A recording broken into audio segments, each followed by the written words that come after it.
नमस्ते, मैं सुलता महाराणा। आप सबका स्वागत है मेरे YouTube channel SM education the educational platform पर। आज हम MST 9 प्रश्न जो 16 था उसका एक भाग है ये कि गद्य विधाओं का सामान्य परिचय देते हुए इसका वर्गीकरण कीजिए या फिर गद्य विधाओं का संक्षिप्त परिचय दीजिए। तो प्रश्न 16 में हमने देखा था कि गद्य की विभिन्न विधाएं हैं, जैसे कि हमने देखा उपन्यास, कहानी, नाटक, रेखा चित्र, संस्मरण, ललित निबंध आदि। तो उसमें से हमने उपन्यास को हमने समाप्त किया था। तो इस वीडियो में हम चलते हैं कहानी, नाटक, लेखा चित्र, आत्मकथा और संस्मरण, ललित निबंध। तो चलते हैं। कहानी क्या होती है? वर्तमान हिंदी में कहानी का अर्थ छोटी कथा यानी छोटी सी कथा या किस्सा, किसी घटना का छोटा पाठ किस्सा कहा जाता है। किस्सा, आख्यायिका वही होता है। आख्यायिका का अर्थ जो है कथा का, वो है। किस्सा का भी वही है। झूठी बात, गढ़ी बात या बनावटी बात, ये सारी चीजें होती हैं। उपन्यास और कहानी दोनों गद्य में रचित होने वाली विधाएं है। उपन्यास और कहानी दोनों गद्य में रचित होने वाली विधा, यानी दोनों गद्य के रूप में ही रचित होती है। कहानी का भी कथा, संसार, कल्पना, प्रस्तुत और यथार्थ होते हैं। तो कहानी में भी जो है कथा संसार होता है, कल्पना से बने हुए होता है, यथार्थ भी होता है, सच्ची भी होती है। पर उपन्यास की अपेक्षा कहानी का आकार बहुत छोटा, उसका कथा संसार भी जीवन का एक अंश या एक टुकड़ा मात्र होता है। यानी उसका जो कथा जो आकार बहुत ही छोटा होता है, कथा संसार जो जीवन का एक अंश या एक टुकड़ा होता है। कहानी तथा उपन्यास सर्वथा दो अलग विधाएं हैं तथा इनका रचना विधान भी सर्वथा अलग अलग है। तो इसका रचना विधान भी अलग अलग होता है। उसके बाद हम चलते हैं नाटक। नाटक साहित्य की एक महत्वपूर्ण विधा है। नाटक साहित्य का एक महत्वपूर्ण विधा है जो कई रूपों में रचित होता है। यह संसार की सारी समृद्ध भाषाओं में अत्यंत प्राचीन, समृद्ध और वैविध्यपूर्ण विधा होती है। यानी ये बहुत ही समृद्ध होती है और अत्यंत प्राचीन होती है और इसमें समृद्ध भाषाएं होती और विभिन्न प्रकार की विधा होती है। भारत में भी दृश्य काव्य की परंपरा बहुत प्राचीन, यानी दृश्य काव्य जो है वो हमारे नाटक में ही जाता है। तो दृश्य काव्य की परंपरा बहुत प्राचीन, समृद्ध और वैविध्यपूर्ण है। इसकी मुख्य पहचान यह है कि यह संवादों में रचित होता है। ये जो है संवादों में, यानी कन्वर्सेशन, एक दूसरे से बातचीत करने में ये रचित होता है। ये नाटक के बारे में आपने जाना कि नाटक के बारे में आप क्या लिखोगे कि नाटक और कहानी गद्य विधा है। इसमें दृश्य काव्य होती है, ये समृद्ध है, अति प्राचीन है और इसमें जो इसकी मुख्य पहचान जो होती है ये संवादों में रचित होती है, यानी कन्वर्सेशन, डायलॉग। एक जो नाटक के पात्र होंगे वो डायलॉग कहेंगे, यह कन्वर्सेशन होता रहेगा। फिर चलते हैं हम रेखा चित्र। रेखा चित्र क्या है? प्राचीन काव्य साहित्य में व्यक्तियों, पशु पक्षियों, स्थानों आदि के अलंकृत वर्णन विवरणों में रेखा चित्र मिलते हैं। रेखा चित्र जो है वो किस किस में मिलती हैं? काव्य साहित्य में, प्राचीन काव्य साहित्य में जो व्यक्तियों है, पशु पक्षी है, स्थान है आदि के अलंकृत वर्णन विवरणों में रेखा चित्र मिला। जो अलंकृत करके उसे वर्णित किया जाता है, इन सब में रेखा चित्र मिलता है। महाकवि बाणभट्ट की कादंबरी में महाश्वेता का एक रेखा चित्र अनुपम है। आधुनिक हिंदी साहित्य में रेखा चित्र का एक स्वतंत्र विधा के रूप में विकसित हुआ है। जो आधुनिक साहित्य है वो रेखा चित्र के रूप में, आधुनिक हिंदी साहित्य में रेखा चित्र का एक स्वतंत्र विधा के रूप में विकसित हुआ है। कम से कम शब्दों में कलात्मक ढंग से किसी वस्तु, व्यक्ति या दृश्य का अंकन रेखा चित्र कहलाता है। कम से कम शब्दों में कलात्मक ढंग से, कुछ कम शब्द प्रयोग करके और कलात्मक ढंग से उसे सुचारू रूप से आप उसे बोलेंगे या किसी व्यक्ति या किसी वस्तु या किसी दृश्य का अंकन करेंगे, हम उसे रेखा चित्र कहते हैं।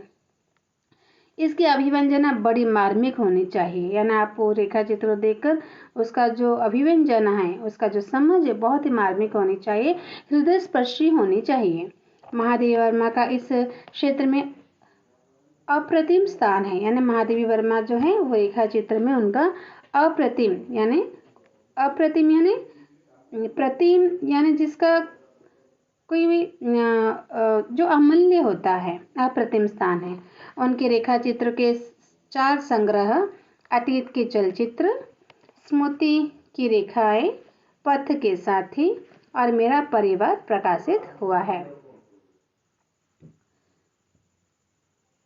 हिंदी के रेखा चित्र साहित्य की श्रीवृद्धि में महादेवी वर्मा ने अत्यधिक महत्वपूर्ण योगदान दिया है। जो हिंदी में जो रेखा चित्र है उसका जो समृद्ध वृद्धि हुआ है उसमें महादेवी वर्मा जी का योगदान है।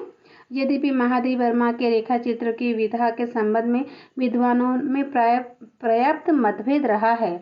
इन्हें निबंध, संस्मरण और कहानी में से कोई एक संज्ञा भी दी जाती रही है, यानी रेखा चित्र को किसी ने संस्मरण, किसी ने निबंध और किसी ने कहानी भी कहा है, किंतु अधिकांश विद्वान उन्हें संस्मरणात्मक रेखा चित्र ही मानते हैं।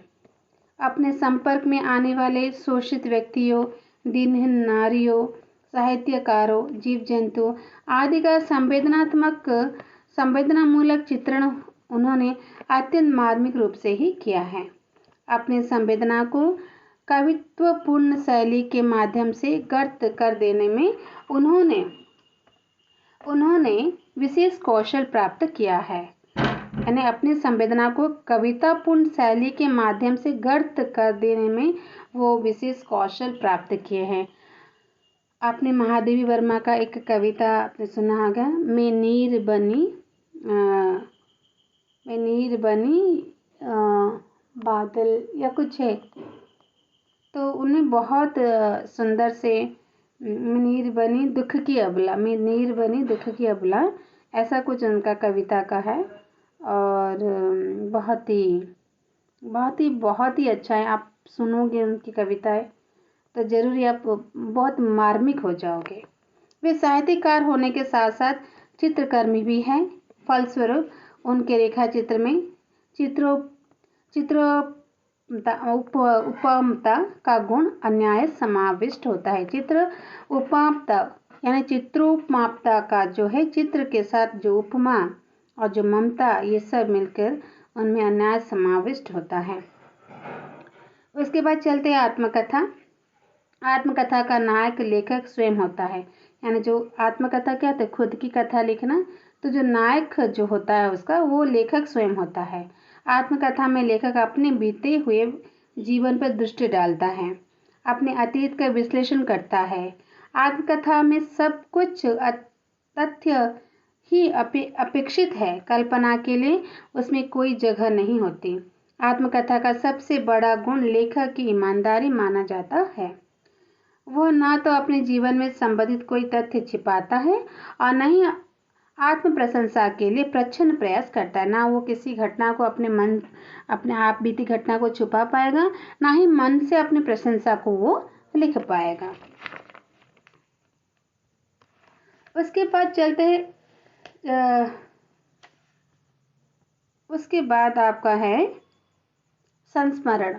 ओके, संस्मरण क्या है? संस्मरण वो साहित्यिक विधा है जिसमें लेखक उन्हीं तथ्यों का वर्णन करता है जो वास्तव में घटित हो चुके हैं। यानी संस्मरण है किसी घटना, जो वास्तविक घटना है जो घटित हो चुका है उसे याद करके लिखना। उसमें अपनी कल्पना शक्ति का सहारा लेकर कुछ भी जोड़ने की छूट है। विस्तार संस्मरण की विशेषता है। विस्तार करना संस्मरण की विशेषता है।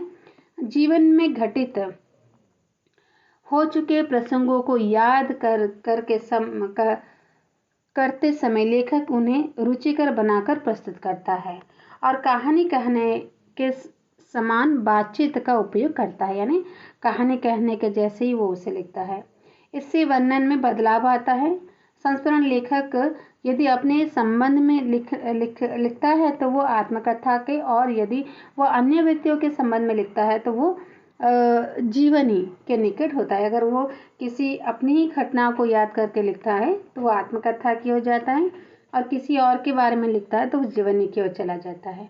इन दो प्रकार के संस्करणों में अंग्रेज में क्रमशः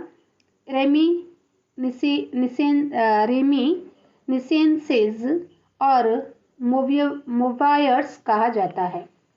फिर चलते हैं ललित निबंध। ललित निबंध निबंध का एक प्रकार है, यानी निबंध आपको पता है, निबंध लेखन हम जो 10 मार्क का होता है वही निबंध है, जो इसे ऐसे राइटिंग कहते हैं। तो ये ललित निबंध है। ललित निबंध निबंध का एक प्रकार है।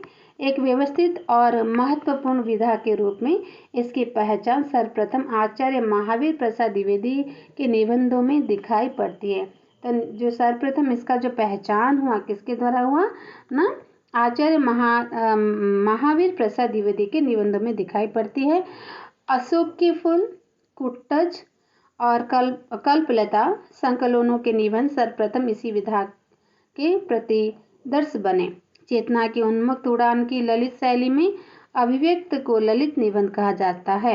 यानी चेतना की उन्मुक्त उड़ान की ललित शैली में, चेतना की उन्मुक्त उड़ान की ललित शैली में अभिव्यक्त अभिव्यक्ति को आपके जो अभिव्यक्त किया है, आपने जो बोला है, और आपको चेतना की उन्मुक्त उड़ान की, यानी आप चेतना से मुक्त होकर, ओके, चेतना की उन्मुक्त उड़ान के आपके सोच से आप मुक्त होकर जो सुंदर रूप से आप ललित रूप से जो आप अभिव्यक्त करते हैं उसी को ही ललित निबंध कहा है।